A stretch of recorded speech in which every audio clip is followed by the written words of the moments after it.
మోకాళ్ల నొప్పులకు ఎటువంటి సర్జరీ లేకుండా ఎపియాన్ పెయిన్ క్లినిక్ అందిస్తున్న అత్యాధునిక చికిత్స. ఈ నువ్వులు ఎంత అద్భుతమైనటువంటి, ఇప్పుడు ప్రతి ఒక్క క్యాన్సర్ పేషెంట్కి నా దగ్గరికి వచ్చే వాళ్ళకు వారానికి ఒక్కసారి నువ్వుల లడ్డు తినండి అని చెప్తే 6 వారాల్లోనే వాళ్ళ క్యాన్సర్ కూడాను ఉపశమనం కావడం మొదలుపెట్టింది. అది ఎన్ని క్యాన్సర్ పేషెంట్లో నాకు లెక్కలేదు. ఇప్పుడు blood cancer, bone cancer, lung cancer, గర్భకోశం క్యాన్సరు, ఈ క్యాన్సరు, ఆ క్యాన్సరు, ఏదేదో పేర్లు 30 రకాల క్యాన్సర్లు పేర్లు పెట్టుకొని ఉన్నారు. ఏ రకాల క్యాన్సర్లు పెట్టుకున్నా, పేర్లు పెట్టుకున్నా, మీరు వారానికి ఒకసారి నువ్వుల లడ్డు మీరు మీ పిల్లలు తింటుంటే ఏ క్యాన్సరు మీ దగ్గరికి రమ్మన్నా రాదు. ఇది నువ్వుల గ్యారెంటీ. ఇది నువ్వుల గ్యారెంటీ. నువ్వులంటే ఏమనుకుంటున్నారు? కానీ డాక్టర్లు ఏం చెప్పారంటే 1990స్లో నువ్వుల నూనె తాగుతున్నావా నల్లగా అయిపోతావు, కొబ్బరి నూనె తాగుతున్నావా కొలెస్ట్రాల్ వస్తుంది, వేరుశనగ నూనె తాగుతున్నావా అఫ్లోటాక్సిన్స్ నరాల దౌర్బల్యం వస్తుంది అని చెప్పి మన పదార్థాలని ఎందుకు పనికిరావని చెప్పి ఈ విజ్ఞానులు, ఈ సైంటిస్టులు, ఈ పెద్ద పెద్ద ఇన్స్టిట్యూట్లు వాళ్ళు వందల వేల ఆర్టికల్స్ రాసేసి మన పదార్థాలని మనమే చీదరించుకునేట్టు చేసేసారు. ఇన్ఫ్యాక్ట్ నువ్వులంటే ఏం తెలుసా? ఎవరైనా చస్తే మన దేశంలో అనాదిగా నోట్లో నువ్వులు పోసి చివర్లో నారాయణ నారాయణ అంటారు. ఎందుకంటారు? అప్పి ఆ దేహంలో ఏదైనా ప్రాణం మిగిలి ఉంటే నువ్వులు పోస్తే వాడు బతికి బయటపడతాడు, నువ్వులు పోసినా బతకలేదు అంటే వాడు చచ్చాడు, తీసుకెళ్ళు దేహాన్ని. ఇంత అద్భుతమైన మహత్వకరమైన ఇది తరతరాలుగా వస్తున్న సంప్రదాయం. దాన్ని మనం విశ్లేషణ చేసుకోకుండా, అంటే నువ్వుల్లో ఇంత మహత్వం ఉంది అని తెలుసుకోకుండా ఎవడో ఏదో చెప్పాడని చెప్పి నువ్వులు అదంతకదే 2 సార్లు మనం సామెలు కొర్రలు వేస్తుంటే అవంతకవే పెరిగేవి. ఇంత అద్భుతమైన పదార్థం. ఏ చర్మ రోగమైనా నువ్వుల నూనె రాస్తే మాయమవుతుంది. రాయాలని నాకు ఇష్టం లేదంటే పొద్దున్న లేచి 3 చెంచాలు తాగండి, మీ ఎగ్జిమాలు, చుండ్రు పిండ్రు ఏమి చర్మ రోగాలన్నీ మాయమైపోతాయి. ఇంత అద్భుతం ఉంది. ఏ ఒక్క విజ్ఞాని ఇంతవరకు, ఫారిన్ విజ్ఞానులను వదిలిపెట్టండి, వాళ్ళకి తెలియదు, మన దేశంలో ఉన్న విజ్ఞానులు ఇంతవరకు ఒక్కరు నువ్వుల మీద రీసెర్చ్ చేసి ఒక్క పేపర్ కూడా రాయలేదు.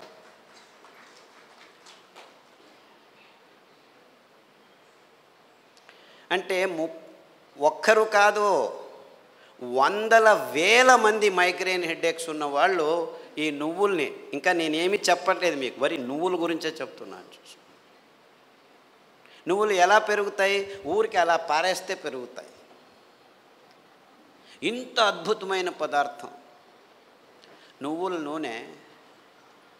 ఏ పార్శ్వవాయువు వచ్చినా, ఏ లక్వా వచ్చినా, ఏ నరాల దౌర్బల్యం ఉన్నా వారానికి 3 సార్లు మీరు నువ్వుల నూనె 2 చెంచాలు ఉదయం తాగితే మీ నరాల దౌర్బల్యాలన్నీ అలా మాయమైపోతాయి. పార్కిన్సన్స్, నువ్వు నా భార్యవా, ఎప్పుడు పెళ్లి చేసుకున్నాను నేను నిన్ను, మరుపు రోగం అంట అందరికీ, పార్కిన్సన్స్, ఆల్జైమర్స్ అంటే మర్చిపోతాడు వాడు వాడే అని తెలియదు వాడికి. అలాంటి రోగులు నా దగ్గరికి వస్తే, ఇప్పుడు అమెరికాలో అందరికంటే భయపడే రోగం ఇదే.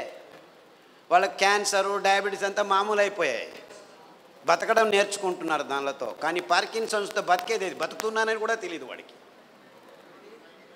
ఇలాంటి భయంకరమైన రోగాలు వస్తే 1 వారం కొబ్బరి నూనె, 1 వారం నువ్వుల నూనె, 1 వారం వెర్రి నువ్వుల నూనె అని ఇంకొకటి ఉంది.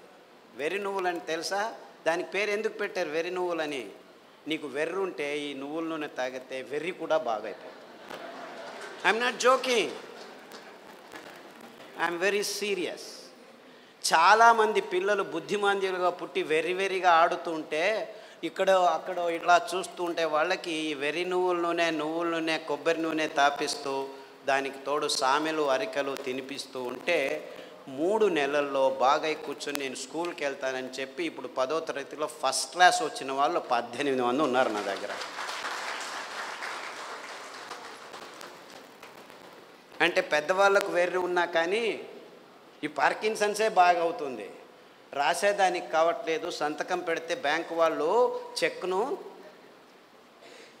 రెస్పెక్ట్ చేయడం లేదని వందల వేల మంది నా దగ్గరికి వస్తే, వందల వేల మంది, ఒకరు ఇద్దరు కాదు, ఈ అరికలు సామెలు కొర్రలు తినిపిస్తూ ఈ నువ్వుల నూనె, వెర్రి నువ్వుల నూనె, కొబ్బరి నూనె వారం వారం మార్చి తాపిస్తూ పసుపు కషాయం, జీలకర్ర కషాయం, శుంఠి కషాయం తాగిస్తే 3 నెలల్లో సైన్లు చేస్తుంటే చాలా బాగుంది, ఎలా తయారయ్యారు మీరు అని బ్యాంకు వాళ్ళు అడుగుతున్నారట. అంతకుముందు నోటరీ సర్టిఫికెట్ని తీసుకోవాలి, ఈవిడే సైన్ చేస్తుంది కానీ సైన్ చేయలేకపోతుంది, డాక్టర్ సర్టిఫికెట్ తీసుకోవచ్చు. ఇలాంటి కేసులు వందలు ఉన్నాయి. కారు నడుపుతూ ఇప్పుడు హ్యాపీగా వెళ్తున్నారు 70 years పార్కిన్సన్స్ డిసీజ్ వాళ్ళు. అంటే నేను క్యాన్సర్ గురించి చెప్పట్లేదు, that is such a silly problem, such a silly. మొన్న హెచ్ఐవి పేషెంట్లని చాలామంది నా దగ్గరకు వస్తున్నారు, ఫోన్లలోనే వస్తారు, రారు కూడా. నాకు ఇలా ప్రాబ్లం ఉంది, ఏం ప్రాబ్లం లేదు నాయనా, నా దగ్గర రానే అవసరం లేదు, నేను చస్తున్నాను, పేషెంట్లు చూడలేక, అక్కడే ఉండు, ఫోన్లోనే చెప్తాను. ఈత ఆకు కషాయం, బిల్వాకు కషాయం, గరిక ఆకు కషాయం, బిల్వాకు అంటే మారేడాకు అంటారు, కషాయాలు తాగండి. దానికి తోడు వేరుశెనగ నూనె. వేరుశెనగ ఆ గులాబీ రంగు చిప్పలో రెస్వెరట్రాల్ అని ఒక అద్భుతమైన పదార్థం ఉంది, ఇంకెక్కడా లేదు ప్రపంచంలో. ఆ వేరుశెనగ చిప్ప, ఆ గులాబీ రంగు ఉఫ్ అని ఊపేసి లోపలికి తింటామా, అది మందు, ఇది రోగం. ఆ ఊపకుండా ఆ గులాబీ రంగు ఆ చిప్పను ఒక 10 గింజలు నానబెట్టి మొలకొస్తుంది, ఈజీగా బయటకు వస్తుంది, దాన్ని తీసుకొని తిను. దానికి తోడు వేరుశెనగ నూనె తాగితే అందులోనూ రెస్వెరట్రాల్ ఉంటుంది. సో వేరుశెనగ నూనె, కొబ్బరి నూనె, తర్వాత అరికలు సామెలు తినిపించి కషాయాలు తాగిపిస్తే 3 వారాలకు ఒకసారి డాక్టర్ దగ్గరికి వెళ్ళి మందులకు 3,000 నుంచి 6,000 రూపాయలు ఖర్చు పెడుతున్న వాళ్ళు ఇప్పుడు 3 నెలలైనా డాక్టర్ దగ్గరికి వెళ్ళకుంటే డాక్టర్ ఫోన్ చేసి ఏమి రావట్లేదే అని అడుగుతున్నారు.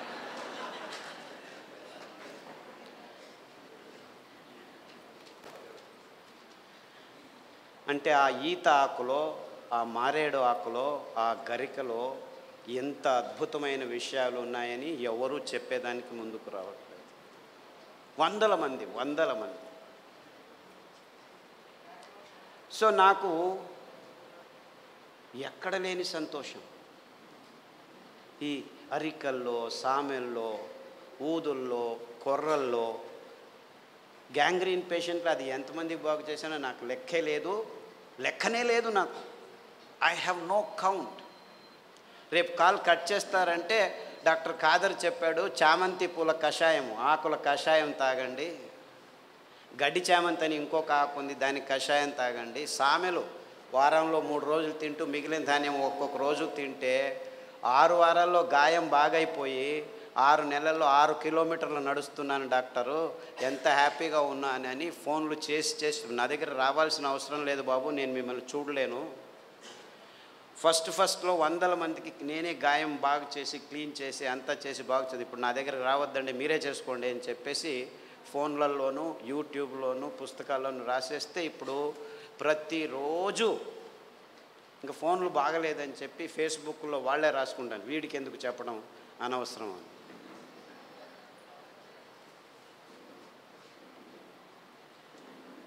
Things are very simple actually. కానీ ఈ ఎకనామిక్ మోడల్లో మొత్తం ప్రపంచమంతా జీవనం చేస్తుంది. విజ్ఞానం కూడా ఎకనామిక్ మోడల్కి వచ్చేసింది. ఎంత భయంకరమైన అసత్యాల్ని వైజ్ఞానం అని చెప్పేదానికి పాలు అనే ఒక పదార్థమే చాలు. పాలంటే ఏమిటి? ప్లాస్టిక్ సంచుల్లో 10 రోజులు కోల్డ్ రూమ్లో పెట్టి హోమోజినైజ్ చేసి పాశ్చరైజ్ చేసి చిన్నపిల్లల నోట్లోకి ప్లాస్టిక్ బాటిల్లో ప్లాస్టిక్ నిపుల్స్తో పెడుతున్నది పాలనుకుంటున్నారా మీరు? పాలంటే తల్లి తన స్తనం నుంచి నేరుగా పాప నోటికి అందించే అద్భుతమైన అస్థిర పదార్థం. అంటే నేరుగా, ఇంకా మధ్యలో ఏం ఉండకూడదు, నో ప్రాసెసింగ్, నథింగ్.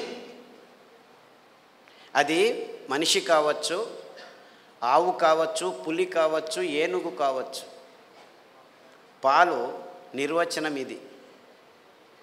కానీ విజ్ఞానం పుస్తకాల్లో ఏం రాసుకుని కూర్చున్నాం మనం? పాలు పరిపూర్ణ ఆహారం అని అందరూ పాలు తాగడం మొదలుపెట్టారు.